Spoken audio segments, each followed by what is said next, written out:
Hola iglesia, qué lindo es estar un domingo más en familia. Te invito a que dispongas tu corazón y cantes conmigo el Señor, amén.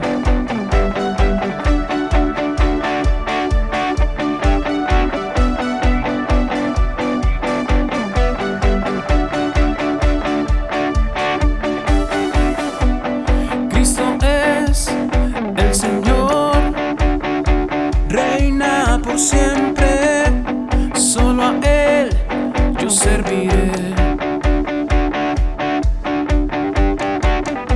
Por su poder y gran amor me ha rescatado y solo en Él yo confiaré. Alzaré mi voz y proclamaré: vivo estás, de tu amor por siempre yo cantaré. Vivo estás, en una cruz su amor me abrazó, me cautivó, su sangre derramó, me dio perdón, me transformó.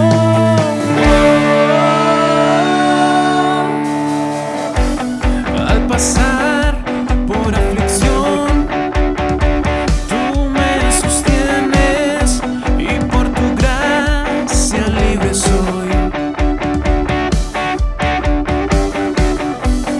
Al caer, estás ahí, tu gracia me envuelve, por eso yo postrado estoy.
Alzaré mi voz y proclamaré: vivo estás,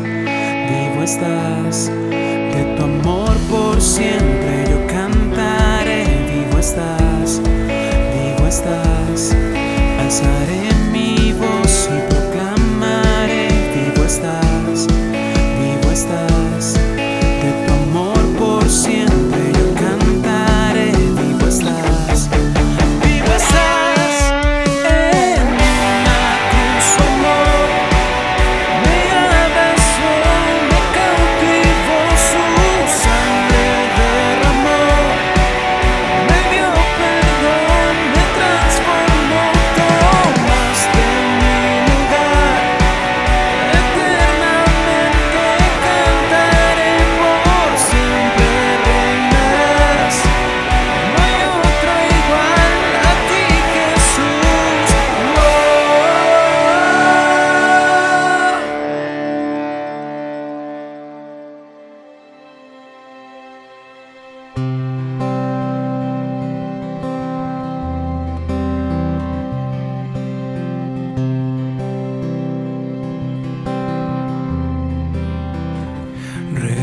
Recordaré aquella cruz donde sangró y murió Jesús, heridas que por mí sufrió, crucificado Salvador.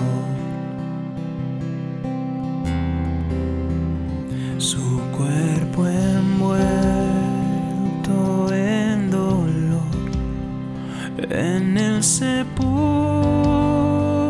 reposó, en soledad Él se quedó.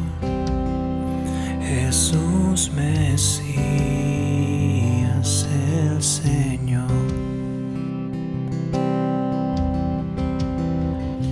Alabaré al Señor mi Dios, tu nombre yo proclamaré, eternamente te cantaré, Señor, Señor mi Dios.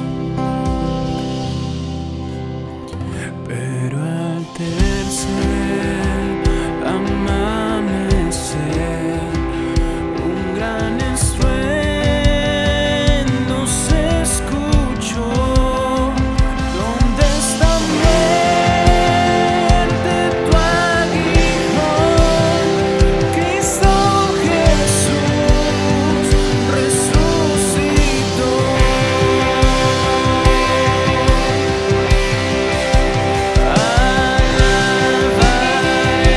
Al Señor mi Dios, tu nombre yo proclamaré, eternamente te cantaré, Señor, Señor mi Dios.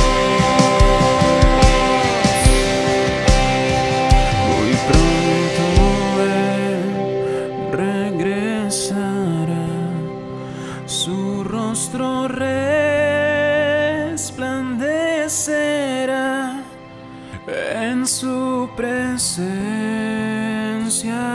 estaré y cara a cara le veré.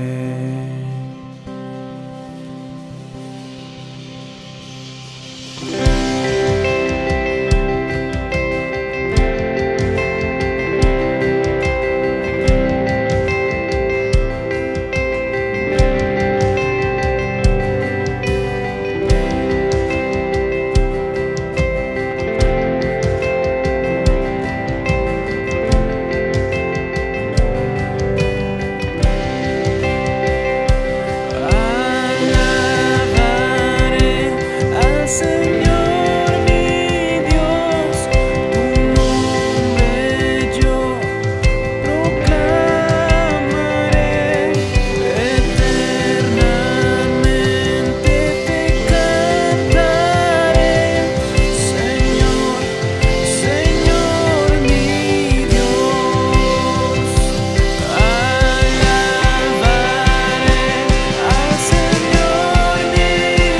Dios, tu nombre yo proclamaré, eternamente te cantaré, Señor, Señor mi Dios. Alabaré al Señor mi Dios, tu nombre yo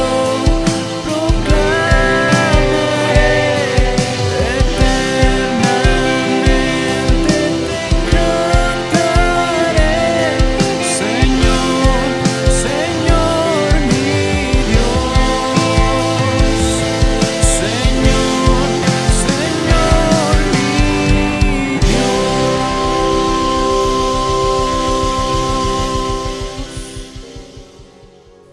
Hola, qué gusto volvernos a encontrar en este día domingo. Le damos la bienvenida a nuestro culto dominical. Esperamos que sea de gran bendición para ustedes. Les voy a invitar por favor a que abran sus Biblias en el libro de Reyes, primero de Reyes, capítulo 3, versículos 9 y 10, que dicen de la siguiente manera: Yo te ruego que le des a tu siervo discernimiento para gobernar a tu pueblo y para distinguir entre el bien y el mal. De lo contrario, ¿quién podrá gobernar a este gran pueblo tuyo? Al Señor le agradó que Salomón hubiera hecho esta petición. Dios le dice a Salomón que qué desea. Y en estas cortas palabras Salomón está diciendo: Señor, dame sabiduría. Así que en esta mañana es un lindo momento para orar al Señor y decirle al Señor gracias, pero también decirle, Señor, qué lindo que nos dé sabiduría para la vida. Así que allí donde estés, te voy a pedir que te pongas de pie, vamos a orar al Señor y vamos a presentar este culto en las manos del Señor. Señor, en esta mañana te damos gracias porque nos permites adorar y bendecir tu nombre. Hemos cantado, hemos adorado, Señor. Y qué lindo que también cuando estamos atentos a tu palabra, Señor, podemos adorarte.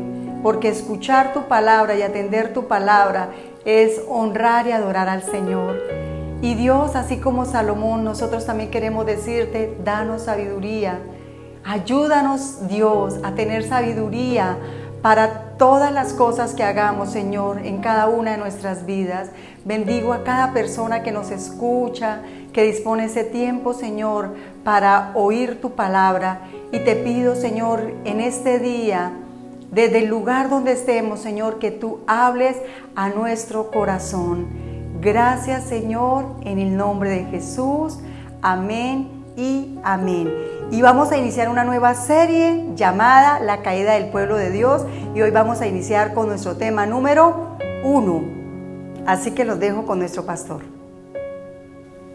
Oremos a Dios. Amado Padre Santo, gracias. Gracias por esta oportunidad linda que nos das de adentrarnos a las Sagradas Escrituras, de meditar en ellas, de escuchar tu voz por medio de ellas. Te pido que nos ilumines, que tu Santo Espíritu nos dé la luz para entender tu voz, tu mensaje, lo que tú tienes para decirnos en este día, en este tiempo, Señor. Permite que tu palabra sea clara en nuestra mente, en nuestro oído, en nuestro corazón, y que podamos, Señor, ser edificados por medio de ella. Ruego que esta serie que hoy vamos a iniciar bendiga a la iglesia, bendiga a todo aquel que escuche tu palabra y que levante, Señor, un pueblo que te ame, un pueblo que te honre, un pueblo que te respete, que levante, Señor, líderes santos, líderes piadosos, líderes que vivamos para tu honra y para tu gloria. En Cristo Jesús. Amén.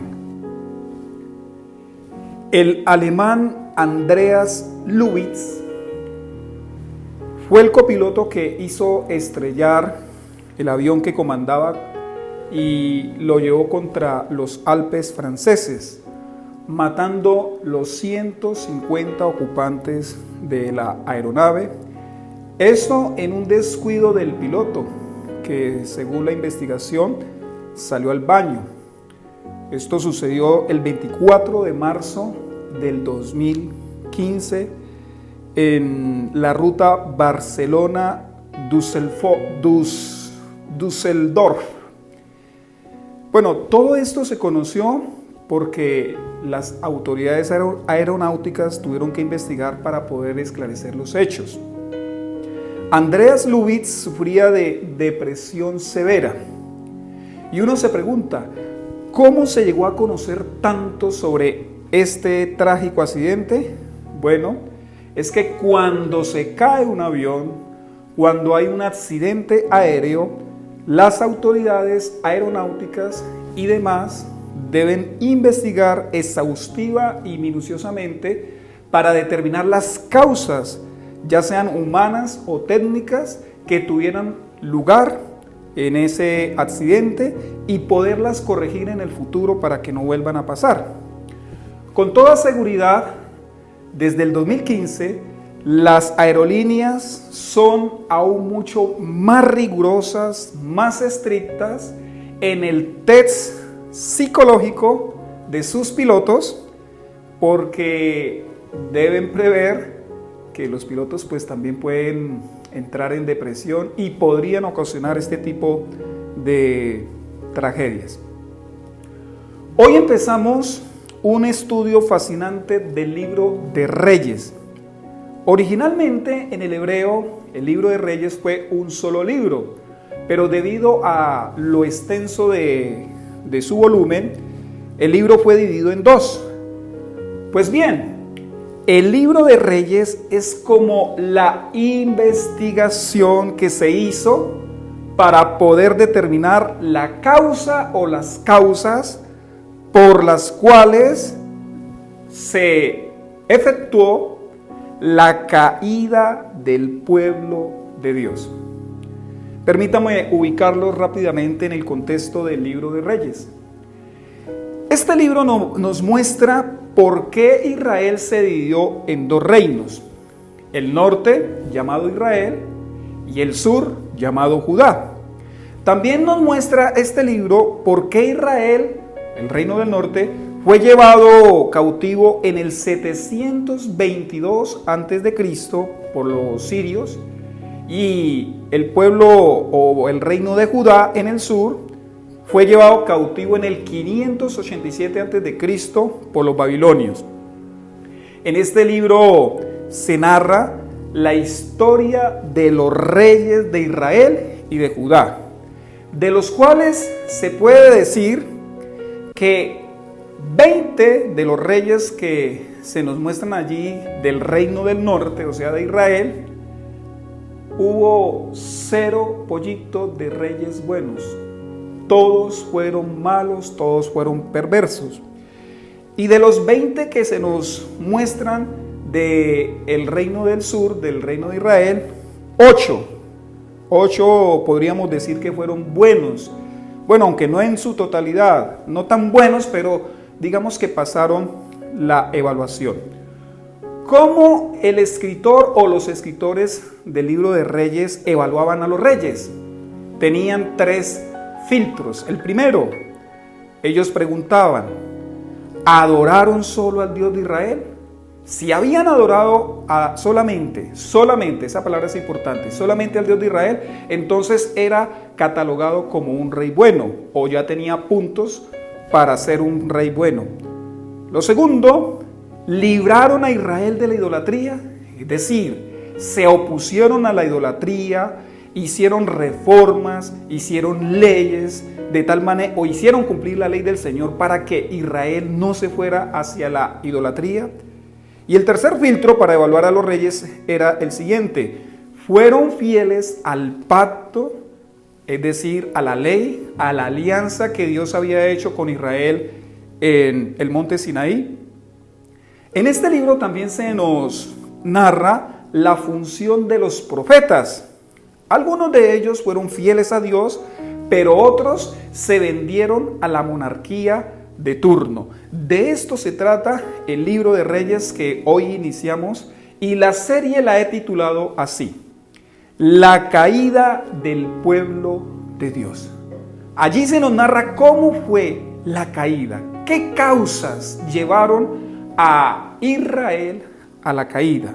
Y el tema número 1 que vamos a tratar hoy es: no basta iniciar bien. Porque Israel, digamos que inició bien, la monarquía inició bien. Recuerden que inició con Saúl, después vino David y después vino Salomón. Y el periodo de esos 3 reinos se conoce como la época dorada, la época de oro del pueblo de Israel. Y vamos a ver cómo inició Salomón. Y por eso el título de hoy: no basta iniciar bien. Primer libro de Reyes, capítulo 3, vamos a leerlo completo, versículos 1 al 28. Dice así: Salomón entró en alianza con el faraón, rey de Egipto, casándose con su hija, a la cual llevó a la ciudad de David mientras terminaba de construir su palacio, el templo del Señor y el muro alrededor de Jerusalén. Como aún no se había construido un templo en honor del Señor, el pueblo seguía ofreciendo sacrificios en los santuarios paganos. Salomón amaba al Señor y cumplía los decretos de su padre David. Sin embargo, también iba a los santuarios paganos para ofrecer sacrificios y quemar incienso. Como en Gabaón estaba el santuario pagano más importante, Salomón acostumbraba ir allá para ofrecer sacrificios. Allí ofreció 1000 holocaustos Y allí mismo se le apareció el Señor en un sueño y le dijo: pídeme lo que quieras. Salomón respondió: tú trataste con mucho amor a tu siervo David, mi padre, pues se condujo delante de ti con lealtad y justicia y con un corazón recto.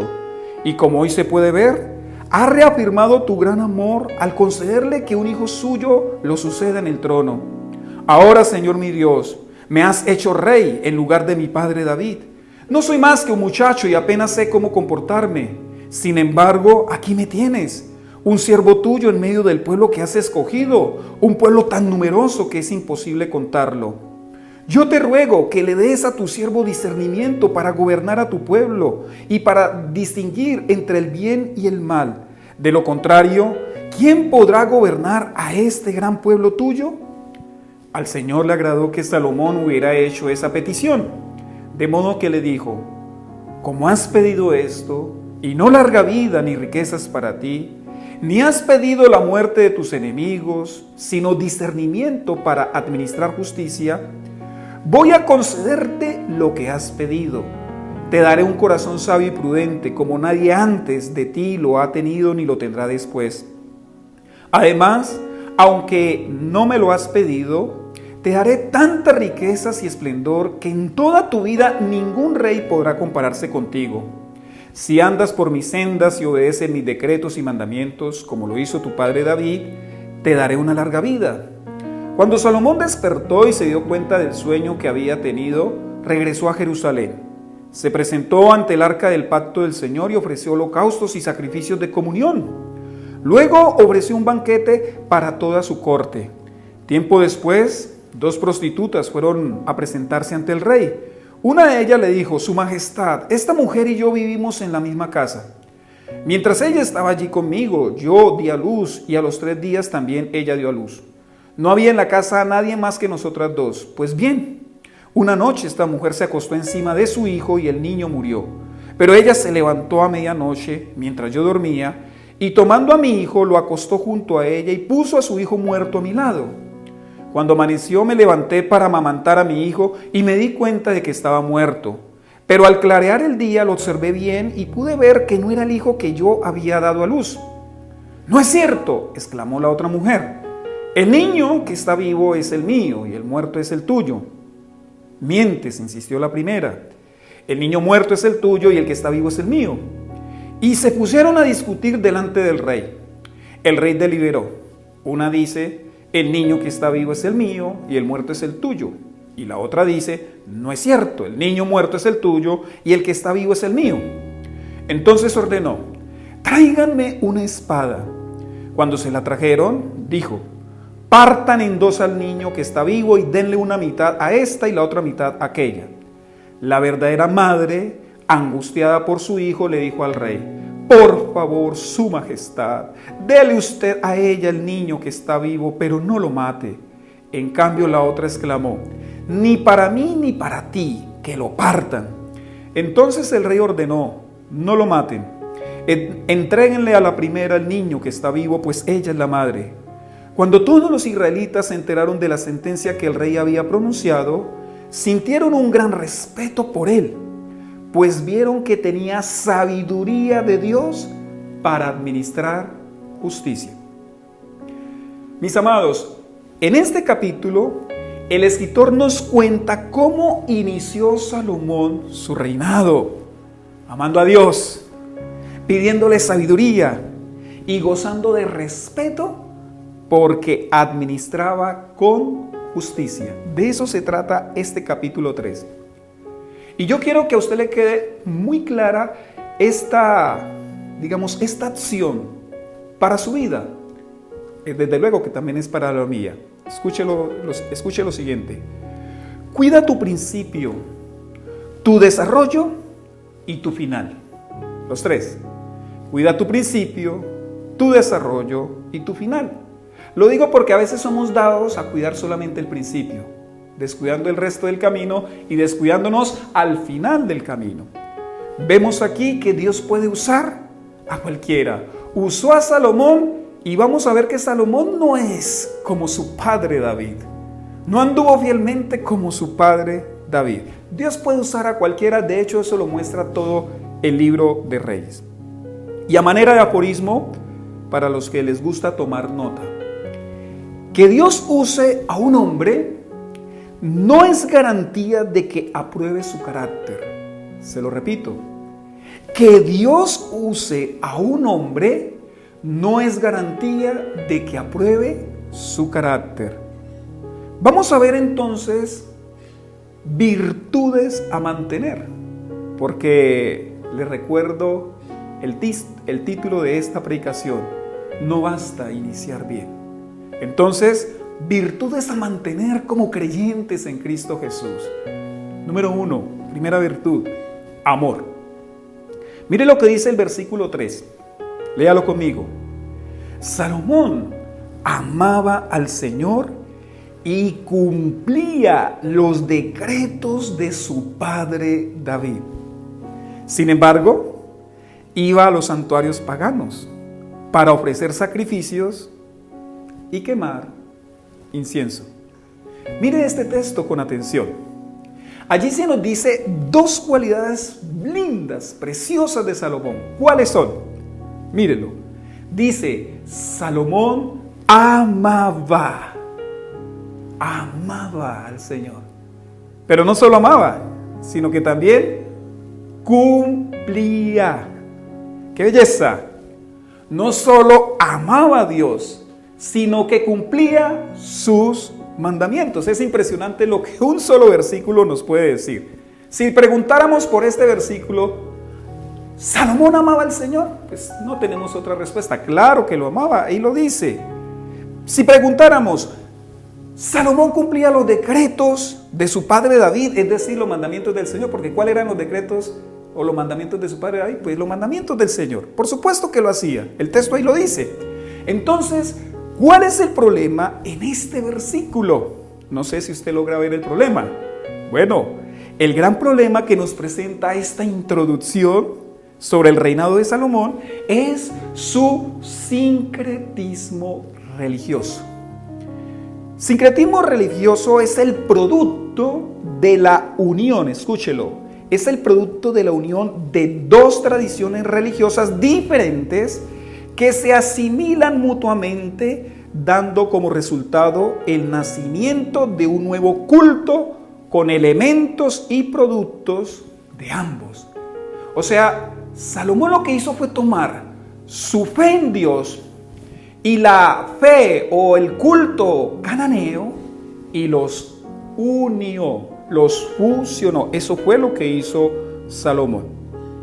Salomón no tenía problemas con ofrecer sacrificios y quemar incienso en altares paganos, es decir, altares dedicados a otros dioses y no al Señor Dios de Israel. Eso es justo lo que hizo este hombre. Y a pesar de que este pasaje, aquí este versículo, no nos muestra a Salomón adorando a los dioses paganos, al menos no por ahora, con el solo hecho de él haber negociado el lugar de adoración, el cual era Jerusalén, donde David había traído el arca del pacto y le había levantado una tienda de campaña. Con el solo hecho de él trasladarse a Gabaón y a otros lugares paganos a ofrecer sacrificios al Señor, deja ver que Salomón es alguien que, aunque ama al Señor, no lo ama lo suficiente y por lo tanto negocia sus principios.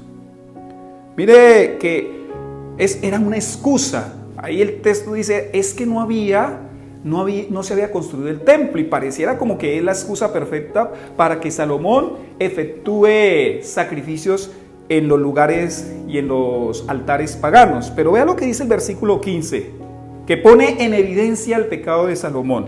Dice, cuando Salomón despertó y se dio cuenta del sueño que había tenido, regresó a Jerusalén, se presentó ante el arca del pacto del Señor y ofreció holocaustos y sacrificios de comunión. Luego ofreció un banquete para toda su corte. ¿Notan dónde era que en realidad Salomón tenía que ofrecer los sacrificios? Más adelante lo vamos a ver a este Salomón cómo este pequeño desvío lo llevaría a instalar imágenes de los dioses paganos, de los dioses cananeos, en el templo mismo del Señor. En el templo que él había construido al Señor, Salomón metió ídolos, imágenes de dioses paganos. Porque escúcheme bien, acá hay un principio. Una pequeña grieta traerá una gran destrucción.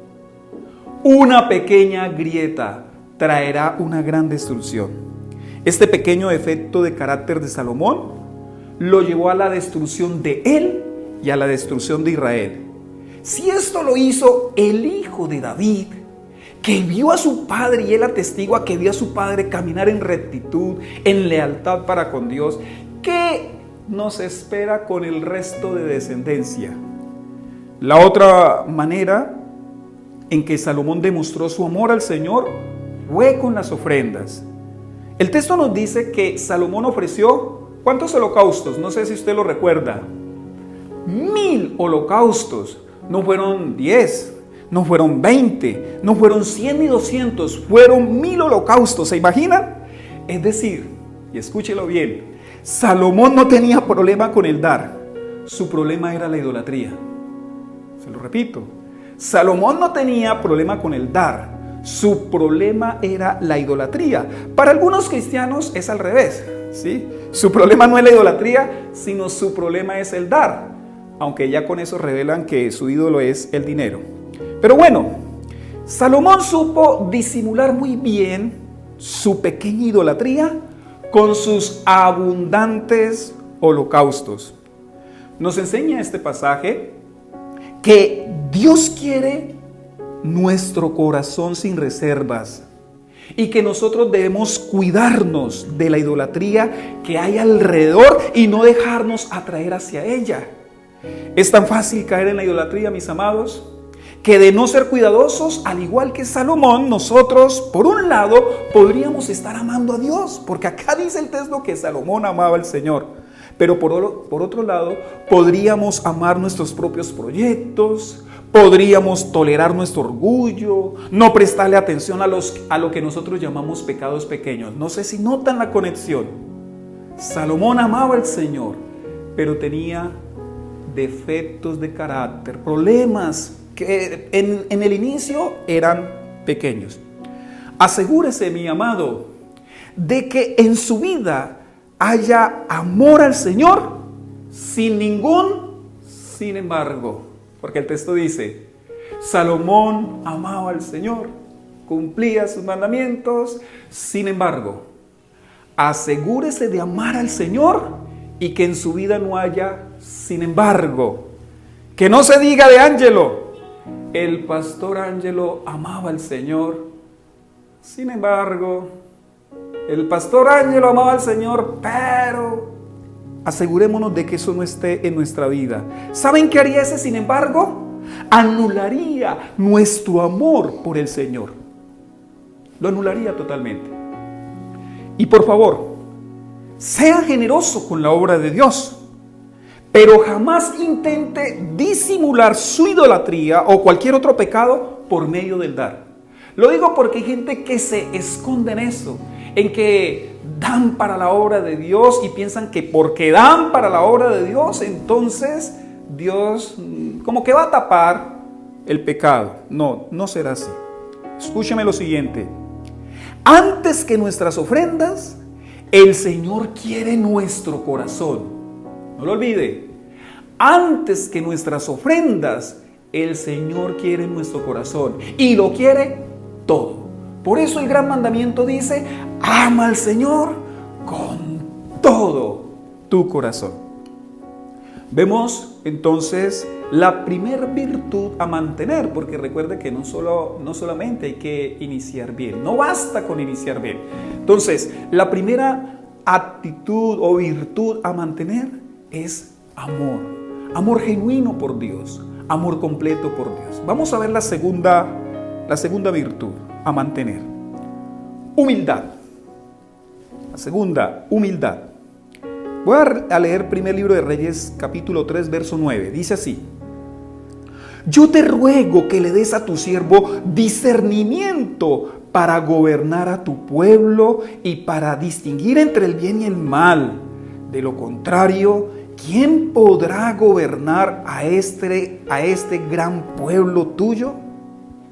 Vea, Salomón inició siendo un hombre humilde.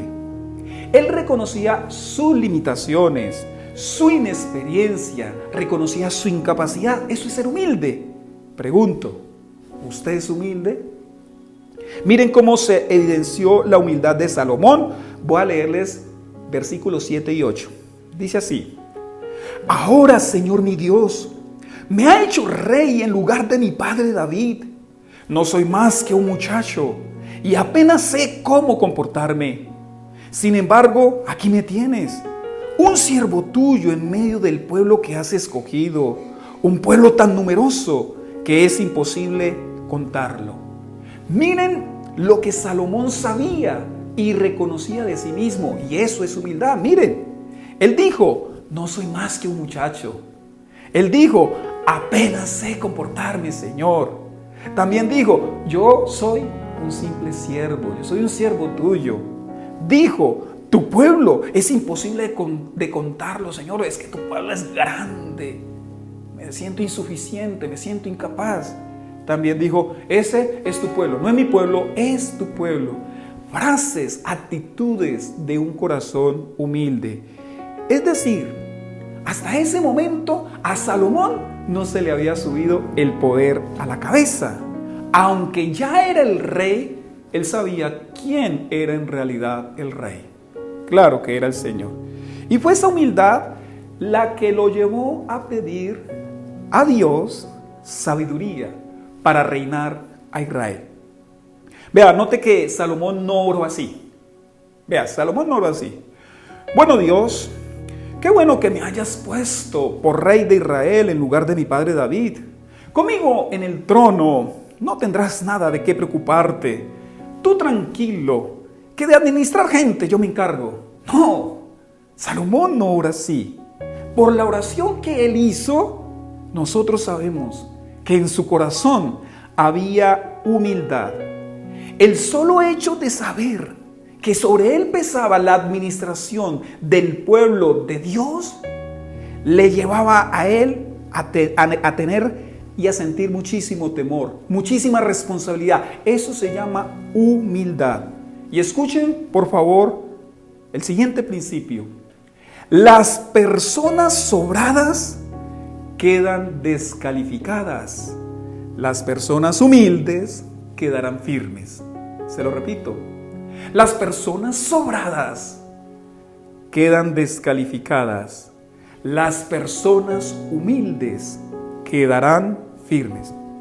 Permítame preguntarle, en esta última semana, ¿qué es lo que usted más le ha pedido al Señor? En esta última semana, ¿qué es lo que usted más le ha pedido al Señor? Creo que algunos dirían, ay, que me guarde de la pandemia, que no me contagie, pastor. Le he pedido al Señor que me dé trabajo. Le he pedido al Señor que sane a mi familiar, que toque a mis hijos, que cambie a mi cónyuge. Algunos dicen que lo cambie por otro. ¿Qué tal, no? Otros, que mi cónyuge me apoye, me ayude.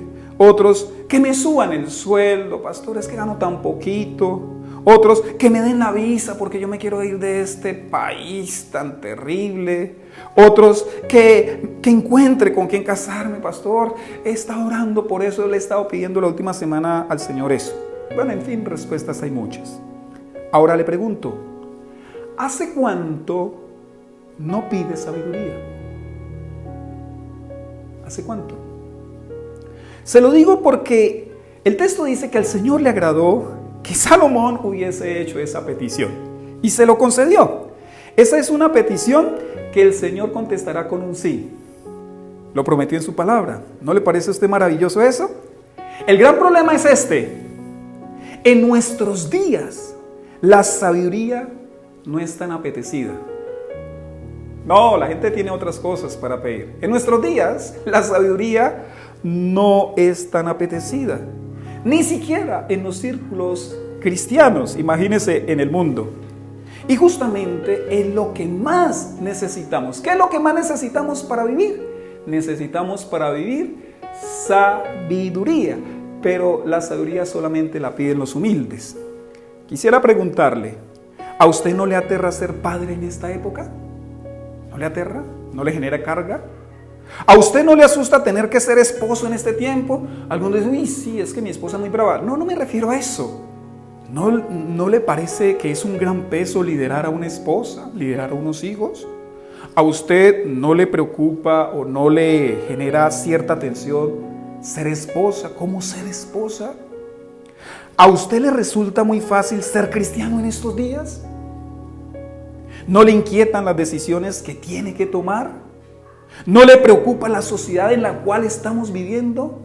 Vea, mis amados, necesitamos todos pedir sabiduría. Pero para pedir sabiduría, les recuerdo, debemos ser humildes. Debemos reconocer que nosotros no sabemos cómo conducirnos, ni cómo conducir a los que el Señor en su buena voluntad nos pone a cargo. En humildad debemos clamar por sabiduría. Vea, uno habla sobre lo que ha vivido. Cuando mi hijo entró a la universidad, eso generó una tensión, como ustedes, los hermanos de la iglesia, ya lo saben, una tensión fuerte. Yo nunca había tenido un hijo en la universidad. Yo no sabía cómo afrontar eso. Y cada vez la vida nos va planteando más desafíos importantes. Claro que Salomón tenía un gran desafío, administrar una nación de casi 4 millones de personas. Pero si a veces uno se enloquece administrando 2, administrando 3, administrando 4, imagínese Salomón. Mis amados, necesitamos pedir sabiduría. No demos por hecho de que la tenemos, eso sería arrogancia, eso sería altivez. ¿Cómo reaccionó el Señor ante la petición de Salomón? Es precioso. Ya se lo había dicho, pero permítame, se lo leo. Dice, versículos 11, 10 al 14. Vea la reacción de Dios. Al Señor le agradó que Salomón hubiera hecho esa petición tan precioso. O sea que al Señor hay peticiones que no le agradan. Sigo leyendo. De modo que le dijo, como has pedido esto, y no larga vida, ni riquezas para ti, ni has pedido la muerte de tus enemigos, sino discernimiento para administrar justicia, voy a concederte lo que has pedido. Te daré un corazón sabio y prudente, como nadie antes de ti lo ha tenido, ni lo tendrá después. Además, aunque no me lo has pedido, te daré tantas riquezas y esplendor que en toda tu vida ningún rey podrá compararse contigo. Si andas por mis sendas y obedeces mis decretos y mandamientos, como lo hizo tu padre David, te daré una larga vida. Se lo repito para que no lo olvide. Hay peticiones que a Dios no le agradan. ¿Se imaginan que el Señor se le hubiera aparecido y le hubiera dado este gangazo a alguno de los presidentes de Colombia? Sí, que el Señor se le hubiera aparecido a alguno de nuestros presidentes y le hubiera dicho, a ver, pídeme lo que quieras. ¿Se imaginan lo que hubieran pedido? Ahora, hay que aclarar que si le pedimos sabiduría al Señor, sabiduría tendremos. Así es. No más. Y ahí es donde está la aclaración. Si le pedimos sabiduría al Señor, sabiduría tendremos. Es decir, ni se ilusione con la riqueza, la fama y el esplendor de Salomón. Eso el Señor se lo prometió, fue a Salomón. No nos lo promete a nosotros. Y le doy un consejo. No solo pida sabiduría, pida también santidad. Pida coraje para evangelizar. Pida ser un hombre de Dios, una mujer de Dios. Pida ser un hombre de oración, una mujer de oración. Pida ser lleno del Espíritu Santo. Pida ser generoso. Pida eso y el Señor hará el resto. Pero con todo, y que Salomón inició siendo humilde, más adelante lo veremos siendo altivo y abandonando a quien le había dado todo, incluso sabiduría para ser rey. Razón tuvo quien dijo, Si quieres conocer a alguien, dale poder. Quien dijo eso estuvo en toda la razón. Si quieres conocer a alguien, dale poder. Por favor, mi amado, mi amada, si el Señor lo bendice, mantenga la humildad. No se infle, no se inflame, no se crezca, porque el totazo va a ser muy grande. Les he hablado dos virtudes a mantener. No solamente en el inicio, no solamente en el desarrollo, sino también hasta el final. La virtud del amor y la virtud de la humildad. Y recuerde que los humildes piden sabiduría más que cualquier otra cosa. Y número 3, tercera virtud a mantener, la virtud de la justicia. La justicia. Leo el último versículo, versículo 28.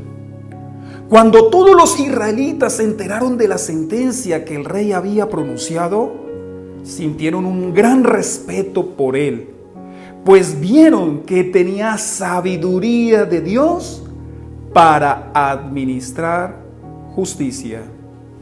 Escúcheme, por favor. No se puede ser justo sin sabiduría. Y la sabiduría Dios se la da solo a los humildes. Se lo repito. No se puede ser justo sin sabiduría. Y la sabiduría Dios se la da solo a los humildes. Es por eso que en nuestra sociedad hay tanta injusticia. ¿No se había puesto a pensar en eso? ¿Por qué hay tanta injusticia en nuestra sociedad? La razón es que, lamentablemente, nuestros líderes son muy arrogantes como para pedirles sabiduría a Dios. Precisamente en esta semana, el hijo del presidente Santos, refiriéndose al caso del juez de Cartagena, que por sus convicciones cristianas se negó a casar a 2 mujeres, el hijo del presidente Santos escribió lo siguiente: ninguna ley está por encima de la judicial, ni siquiera la ley de Dios. Y por eso nuestro país está como está. Y el senador Roy Barreras afirmó lo siguiente, abro comillas: es una ofensa para la comunidad LGBTI de Colombia la actitud de este juez de la República, que tiene la obligación de cumplir la ley y la Constitución. Supone el señor juez que el hecho de ser miembro de la comunidad LGTBI es estar excluido de Dios, es decir, que Dios es incompatible con ser LGTBI.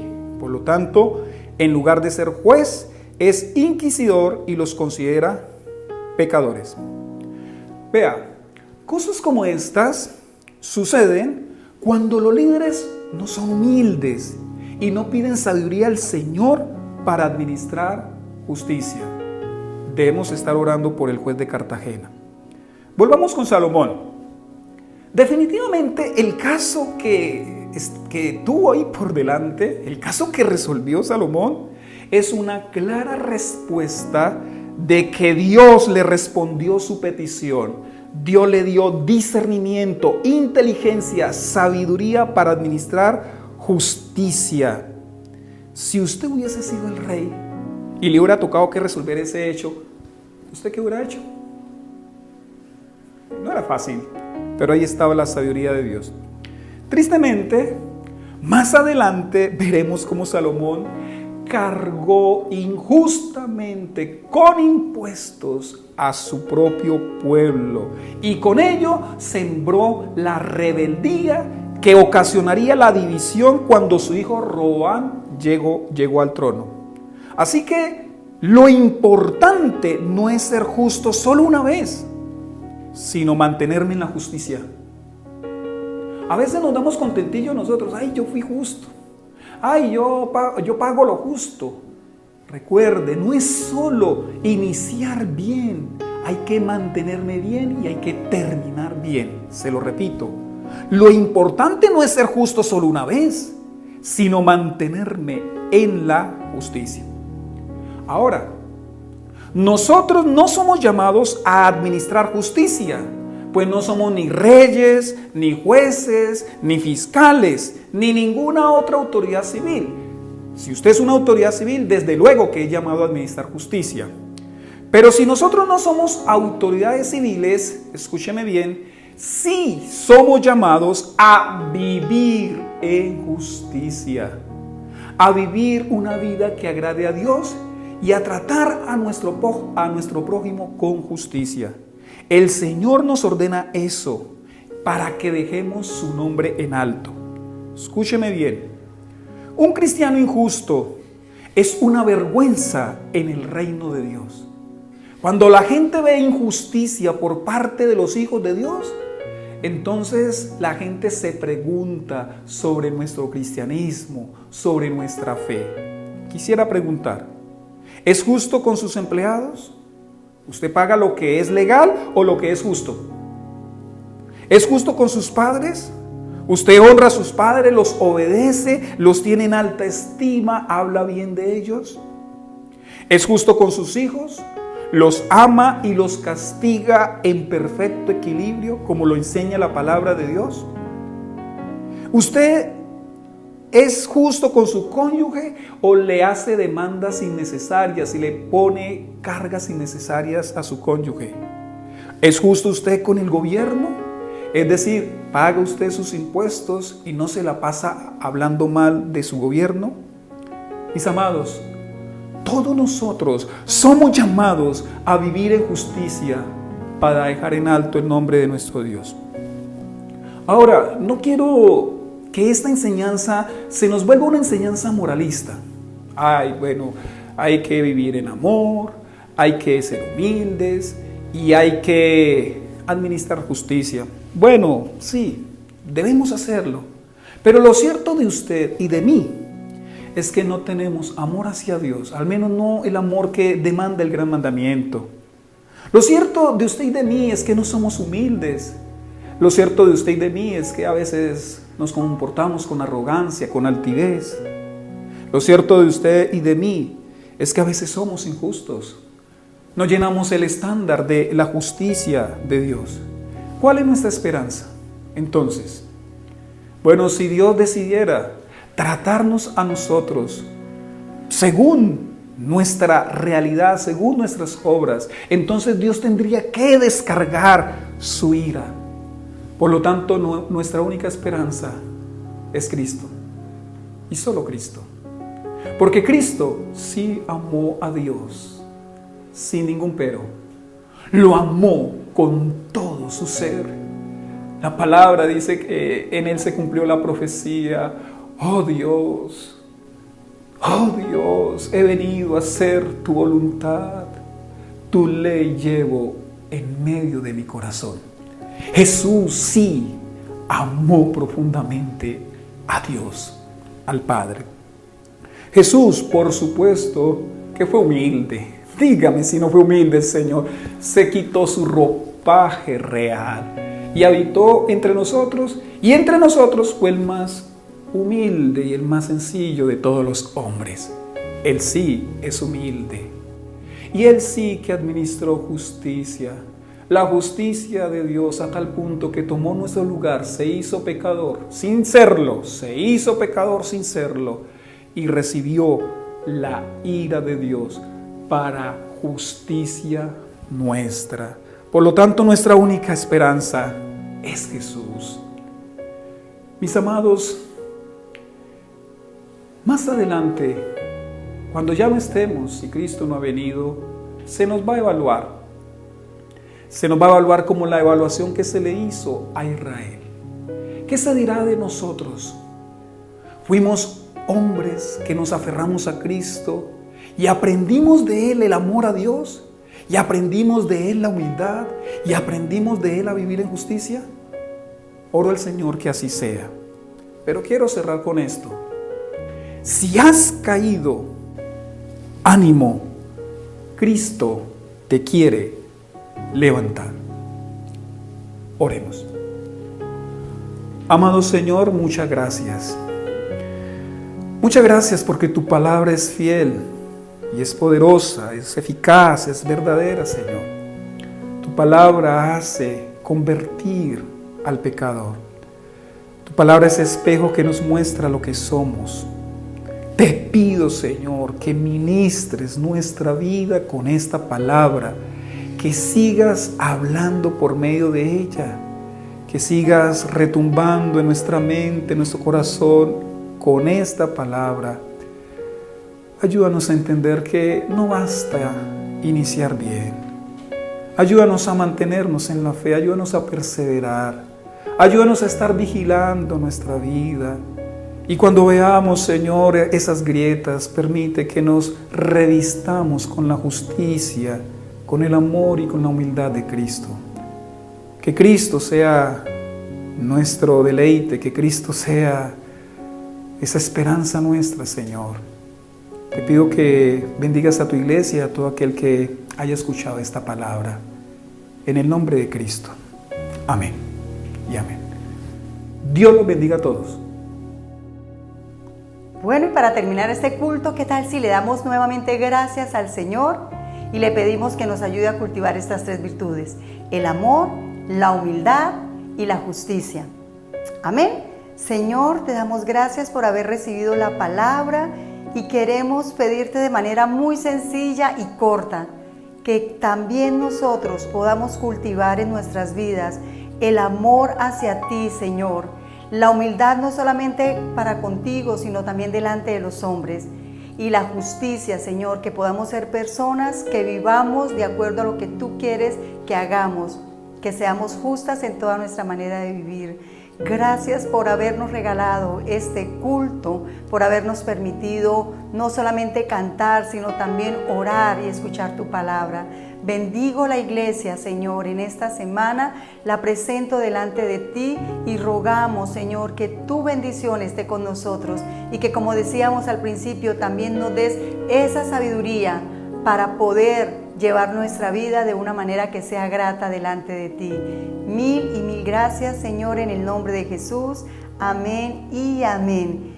Que el Señor les bendiga.